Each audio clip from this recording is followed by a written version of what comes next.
I got this book for Christmas from my brother, and I haven't read it yet. It seems important, and so in order to get myself to read it, I'm going to read a section. There's parts, and then there's chapters, and then post about it on YouTube. The book opens with, woman, very simple, say the fanciers of simple formulas. She is a womb, an ovary, she is female. This word is sufficient to define her. In the mouth of a man, the epithet female has the sound of an insult, yet he is not ashamed of his animal structure. On the contrary, he is proud if someone says of him, he is male. The term female is derogatory not because it emphasizes woman's animality, but because it imprisons her in her sex. And if this sex seems to man to be contemptible and inimical, even in harmless dumb animals, it is evidently because of the uneasy hostility stirred up in him by woman. Nevertheless, he wishes to find in biology a justification for this sentiment. And then there's this whole section on how in aphids, only the fertilized eggs are females and the non-fertilized eggs become males. It wasn't until 1879 that people realized that there were two gametes, the egg and the sperm. And in 1883 was when it was finally figured out what happens in the fertilized egg. And I mean, like, I know science was starting to use microscopes and things like that. It wasn't until the late 1800s that people realized that it wasn't just the sperm growing in the uterus. Really? It just seems really shocking to me. I guess it really shouldn't. What we should note in particular at this point is that neither gamete can be regarded as superior to the other. When they unite, both lose their individuality in the fertilized egg. There are two common suppositions which, at least on this basic biological level, are clearly false. The first, that of the passivity of female, is disproved by the fact that new life springs from the union of two gametes. The living spark is not the exclusive property of either. The second false supposition contradicts the first, which does not seem to prevent their coexistence. It is to the effect that the permanence of the species is assured by the female, the male principle being of an explosive and transitory nature. As a matter of fact, the embryo carries on the germ plasm of the father as well as that of the mother and transmits them together to its descendants under now male, now female form. It is, so to speak, an androgynous germ plasm which outlives the male or female individuals that are its incarnations wherever they produce offspring.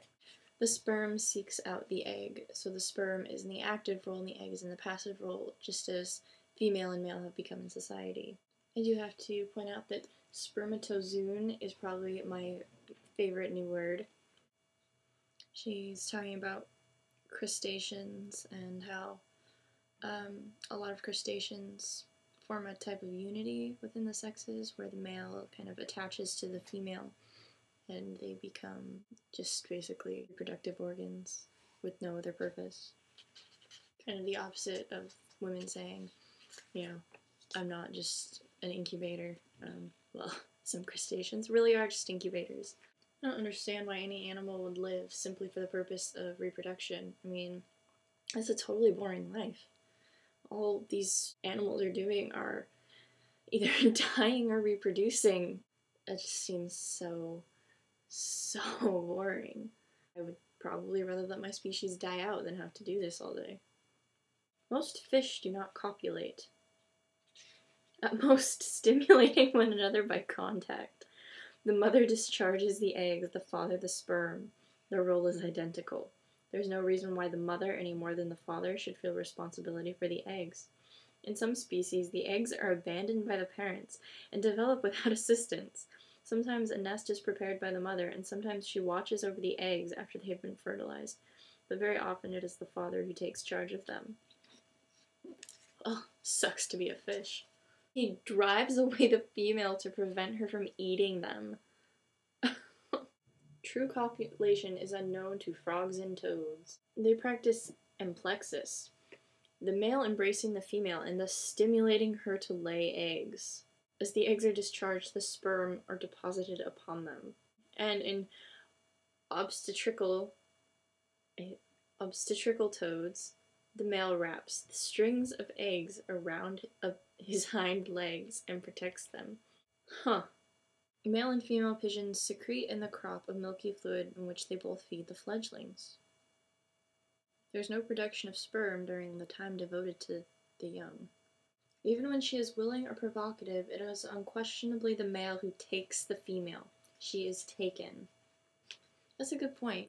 His domination is expressed in the very posture of copulation. In almost all animals, the male is on the female, hence missionary style being the most recognized and common sexual position. The female organ is more in the nature of an inert receptacle. The male deposits his semen, the female receives it. It sounds like a bank. The fundamental difference between male and female mammals lies in this. The sperm, through which the life of the male is transcended in another, at the same instant becomes a stranger to him and separates from his body, so that the male recovers his individuality intact at the moment when he transcends it. The egg, on the contrary, begins to separate from the female body. When fully matured, it emerges from the follicle and falls into the oviduct. But if fertilized by a gamete from outside, it becomes attached again through implantation in the uterus. First violated, the female is then alienated. She becomes in part another than herself. She regains some autonomy after the birth of her offspring. A certain distance is established between her and them, and it is following upon a separation that she devotes herself to them. The development of the male is comparatively simple. From birth to puberty, his growth is almost regular. At the age of 15 or 16, spermatogenesis begins, and it continues into old age. With its appearance, hormones are produced that establish the masculine bodily traits. From this point on, the male's sex life is normally integrated with his individual existence. In desire and in coition, his transcendence toward the species is at one with his subjectivity. He is his body. Women's story is much more complex. From birth, the species has taken possession of the woman and tends to tighten its grasp. In coming into the world, woman experiences a kind of first puberty as the oocytes enlarge suddenly. Then the ovary is reduced to about a fifth of its former size. One might say that the child is granted a respite. While her body develops, her genital system remains almost stationary. Some of the follicles enlarge, but they fail to mature. The growth of the little girl is similar to that of the boy. At the same age, she is sometimes even taller and heavier than he is. But at puberty, the species reasserts its claim. Under the influence of the ovarian secretions, the number of developing follicles increases. That was kind of cool. I should put that in a song. The ovary receives more blood and grows larger. One of the follicles matures, ovulation occurs, and the menstrual cycle is initiated.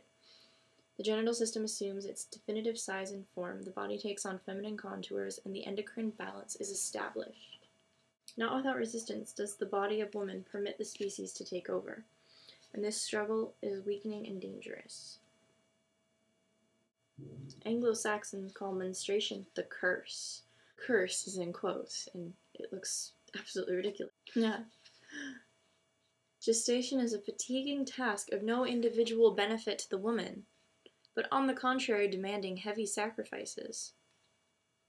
Yeah, so there's no benefit to pregnancy. Childbirth is painful and dangerous. A lot of doctors will only perform C-sections, or they will tell women to have a C-section instead of a natural birth. And natural birth is actually much better for everyone involved. It's just harder for the doctor, I guess. I don't know. I don't really know why it's so much harder for a doctor. I mean, the woman's doing all the work. If you have a C-section, the doctor's performing surgery. It is sometimes said that women of a certain age constitute a third sex, and in truth, while they are not males, they are no longer females. Often, indeed, this release from female physiology is expressed in a health, a balance, a vigor that they lacked before. It is vain to ask if the female body is or is not more infantile than that of the male. Woman is not a completed reality, but rather a becoming, and it is in her becoming that she should be compared with man. That is to say, her possibilities should be defined. The body of a woman is one of the essential elements in her situation in the world. Biology is not enough to give an answer to the question that is before us. Why is woman the other? Hopefully these get more interesting. There's not a whole lot of interesting things to say about the biology of the male and female forms of different species. This was my first reading of the first chapter in part 1 of The Second Sex by Simone de Beauvoir, as commented on by Charlie. That's me. Bye-bye.